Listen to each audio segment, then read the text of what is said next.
Hello and welcome back. My name is Yasmin Vorajee. I'm the creator of Tiny Time Big Results, and you are in the right place if you want to know about how you can run a profitable 20-hour week business. And one of my favorite things to talk about is becoming a premium client magnet. Because truly, if you want to get big results with tiny time, one of the best ways you can do this is by charging premium so that you can actually do amazing work at a deep level. You can work fewer hours because you're exchanging value, not time, and it is a win-win. So in today's episode, today's video, I want to talk to you about the anatomy of a message that makes people want to pay you, right? And one of the things that I really struggled with when I started my business back in 2012 was messaging. And messaging was really and truly my nemesis, if you like, because I just could not get the hang of it at all. And maybe you can relate to this, right? Because I literally was just, I feel like I was in messaging wilderness for at least the first few years, where I just couldn't nail what it is that I was doing. And honestly, I do think that if I could go back in time and talk to myself back then with what I know now, this is one of the first things I would talk about is making sure that your messaging is so on point. Because when people don't get what it is that you do, then it's really hard to sell it. And it's really hard to sell premium if you cannot articulate the value. And that's really what people are looking for. It's, well, what are you going to do for me? How are you going to help me? And in your business, you have a transformation that you help your clients to create, whether you're a website designer and you're helping people have this amazing shop front online that makes people think, wow, she must be, someone to, she must be a big deal, someone I want to work with. She's got a great vibe. Maybe you are a health coach and you specialize in women with perimenopause and menopause. You do amazing work.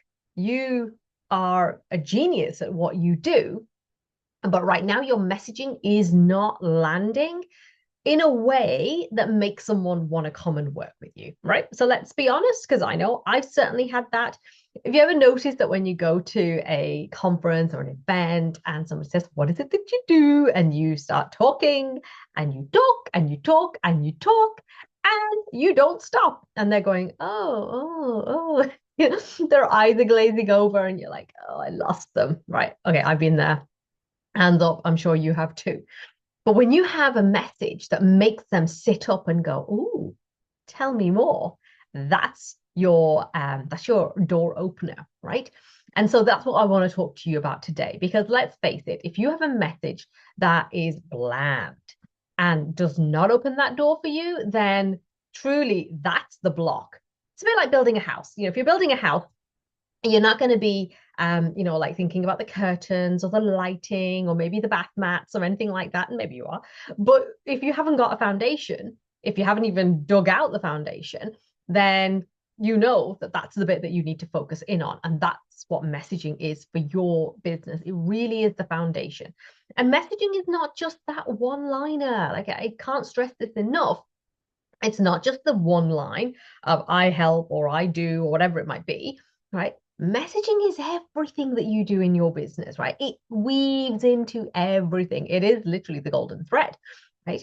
Because, when you're posting on social media, whether you're doing videos or you're talking or you're speaking at an event or, writing an email, whatever you're doing, messaging is everywhere. So you really want to get to grips with this so that you feel like you've got that killer message that you feel really reflects the value of what you're doing and makes people, magnetized to you. But when you have a bland message, none of that happens, right? None of that happens. And it is soul destroying when you're there sitting at your laptop thinking, what will I do today? And you're like thinking, I don't know, and it's all quiet and I don't know what to do. And then we get busy, maybe you're changing some fonts on the website. Listen, we've all been there, right? But let's talk about that. Let's talk about what it actually takes to make your message pop for somebody, that makes them want to go, tell me more, Yasmin. How do you do that? Right. And really and truly, clarity and brevity are going to be your best friends with this, because when you keep talking and talking and talking, and I recently had this experience where I was asked somebody what they did and they just kept talking and talking and talking. And I was like, okay, you forget, like our brain just kind of like, it's the recency effect where we kind of like going, oh, I think I just remember the last thing that she just said. I forget about the rest of it, right? We don't want that. We want your message to like just go, and they are like, oh my God, that's electric, right? So the way that I would categorize a bland message is if it's vague, right? As in, like, I help you to grow your business. Great, whoop-de-doo, and I say that with the best of intentions, but honestly, whoop-de-doo, right? Loads and loads of people out there help you to grow your business, and literally there are like hundreds and thousands of people, but they all do it in a different way. So if you keep talking about the fact that you help people to grow their business, it means nothing, right? So let's not do that. If it's generic, again, grow your business, lose weight, get healthy, live your best life, right? None of those things are going to land, because what you're doing is you are trying to speak to everybody, right? I was having a conversation with my client yesterday, and we were talking, and she was like, oh, this could really, this benefits for adults. And I went, adults is a massive category. And specifically, it was adults in the workplace. And just even having that layer of nuance and just that layer of specificity was everything, right? So that's what I don't want for you. I don't want you to have that bland message. I don't want you to have the message that makes people's eyes glaze over and they go, I can't remember what you just said, right? You want to have a message that makes someone go, oh, I love that. Tell me more about that. So when I talk about, I help coaches, consultants, experts, service providers, solopreneurs to grow a profitable 20-hour week business. I help you to charge more for your services so that you can work fewer hours. Immediately, people lean in because they're like, oh, charge more, work less. Happy days, right? It wasn't always like that, right? But I also know when to stop, because the next question is like, how do you do that? And then, like, for me, that's permission. I can talk about it. Whereas if I was like, so I do this, and these are the ways that we do it, and they're like, okay, it's too much, right? So we really want to nail the articulation of the message, but doing it in such a way that lands for people and that opens the door. If you imagine, if you were walking down your village, your high street, your main street, in your town, in your city, and you've got all these shop fronts, right? And you're looking at all these shop fronts, and you've got the candlestick maker and the baker and the butcher and the greengrocer. I love those days. Where you can go, oh, that's, if I want bread, I'll go there. And if I want fruit and veg, I'll go to the greengrocers, right? It's the same for your business. You need your shop window to be really clear so that people can actually just come in the door, right? But if your window is like that murky, greasy stuff that they put on when the shop's not being used, people are like, I don't know what it is that you do. Or if it's like cluttered and there's so much in there, then somebody's like, I don't know what this person does, right? They're going to keep walking, right? So this is where, when you've got a really powerful message that just gets them to open the door, come in, and now you can wow them with your brilliance. So let's talk about what actually makes your message stand out. What is in your message that makes people want to pay you, right? So I've got a couple of things. I hope you've got a pen, a paper, or a Google Doc open or something so that you can jot these down, because what I want you to do is I want you to take what I'm saying today and apply them to your message and have a look at it and go, actually, do you know what? Is this popping? If not, then, come and we can have a conversation about how I can help you to do this, because literally within seconds, I can look at your message and know exactly where you're struggling and why you're not attracting the clients that you really want to attract. Okay. So first thing I want you to know, and this is what I would tell myself if I went back into 2012, right? I want you to know what is the problem you solve. And I really genuinely think this is where people really struggle. They go big into solution mode, like I do EFT, or, like emotional freedom techniques, or I do Reiki, or I can't think of any other examples right now, but where, they go straight into solution mode. what I want to know is what's the problem you're solving, right?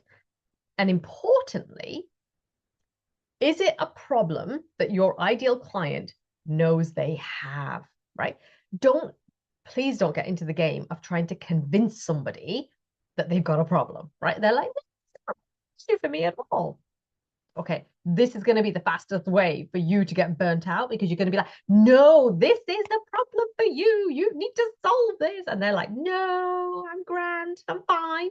Right. So when you're thinking about the problem you solve, and I want you to think about who this is for. It's not for everybody. There's going to be a group of people that it's going to really benefit, right? So who is that, right? But I also want you to then think about, okay, do they know that they have this problem?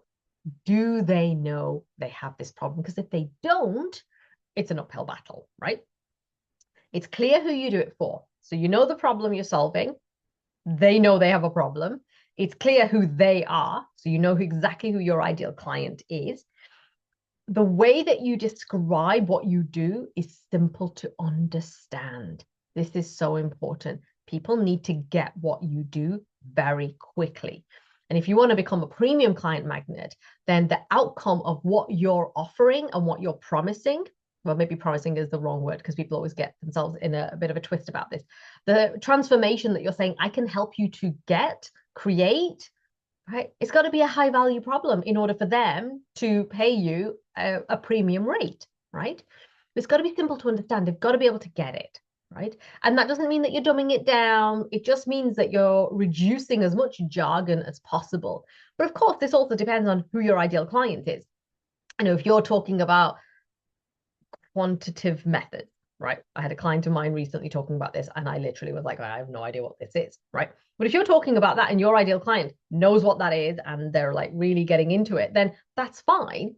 But you want to be really clear in your mind as to who it is, and are you using language that's going to be easy for them to kind of get? Because, you know, really and truly, our attention spans are short, and we're also skimming the whole time. So we're kind of like, you know, if we're looking at posts or anything like that, we're just kind of going zoom, zoom, zoom, right?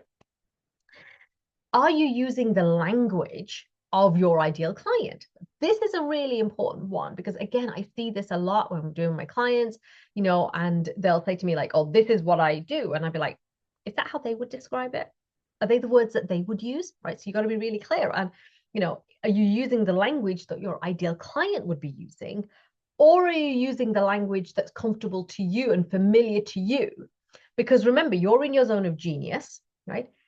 And you've got the curse of too much knowledge, right? So the language that you're using where you are may not be appropriate for where your ideal client is. So it's really important that you're using the words that they use to describe their challenges, their problems, okay? Another important aspect of a standout message, something that's going to make someone going to go, oh yeah, that's really cool, is it's got to be emotion infused, right? You've got to be emotional about it. It can't be clinical, right? Because you want people to kind of feel stirred at a deep level. Like when I talk about tiny time, big results, and I talk about the fact that I run my business, 3 to 4 hours a day, when my kids are at school, and so that means that I can get my work done whilst they're gone, and then I've got time to spend with them doing the homework and cooking the dinner, and I love cooking dinner and spending time with them because like they're growing up so fast. For me, that is such an important part of it. And for me, it's about having the life first business, not a business where I'm like, kind of like, like tap, tap coming away all the whole time. Oh, my youngest son does every so often. He says, oh, you're doing the tippy tappy thing again, me working on the computer. But you've got to be thinking about what's the emotion, like what's the payoff?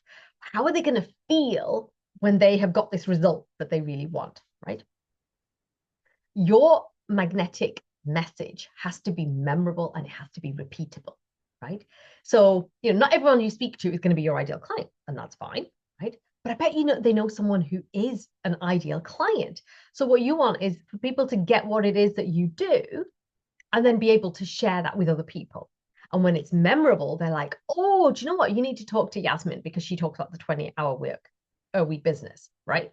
Or Yasmin talks about charging premium, or that, you can charge more so you can work fewer hours, right? It's memorable, it's repeatable, right? And I'm sharing those examples because for a long time, I did not have any clarity.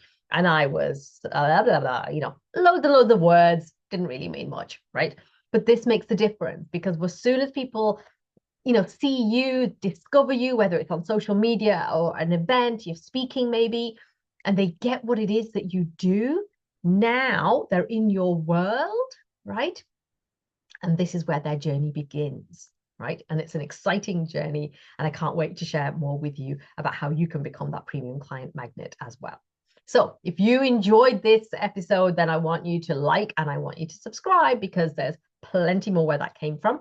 And if you want to know more about how I can help you become a premium client magnet, so that you can start attracting those clients who are willing to pay your fees, the fees that you want to charge for your work, because you know it's high value and you know it's worth it, right? Then I want you to book a call with me and let's have that conversation about how we can actually get you there. All right? Listen, until next time, take care.